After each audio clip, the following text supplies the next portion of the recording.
How to strip and wax a VCT floor.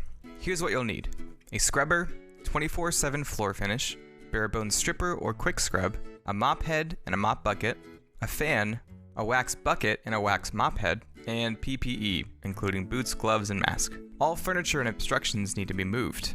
Be sure to take pictures of how the room is set up so you can put the furniture back the way it was when the floor is finished. When the area is clear of obstructions, thoroughly clean the floor with a dust mop or vacuum to remove the dirt and dust.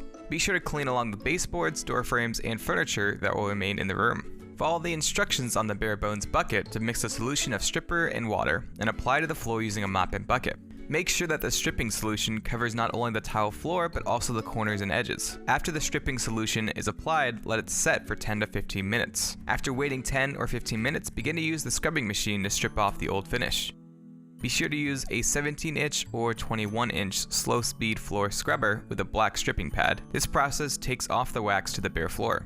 Depending on the condition of the floor, this process may have to be repeated a few times in order to remove the buildup on the floor. While one person is scrubbing the floor, the other person is doing a detailed cleaning along baseboards, in corners, and around door frames using the doodle scrub machine with a brown pad. Use a scraper to remove wax in the corners and along edges if necessary. Make sure the entire floor remains wet while scrubbing so old finish doesn't stick to the floor before it can be vacuumed up.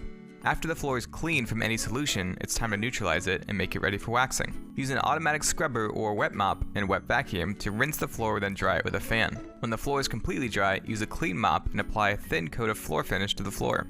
Go slow and steady while applying the wax. Make sure the entire floor gets an even coat. Allow floor finish to dry and then apply a second coat. When applying the second coat, it is important to make long passes with your mop. This helps to reduce swirls in the overall finish.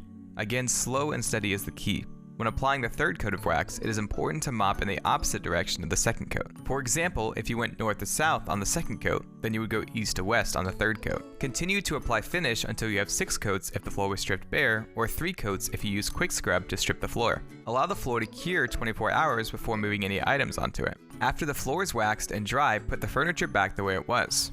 Turn the lights off and lock the door. Remember, we're not just moving furniture or setting up and breaking down events and cleaning. We are helping to create memories that students, faculty, and all who visit our campus will take with them for a lifetime. Take pride in what you do.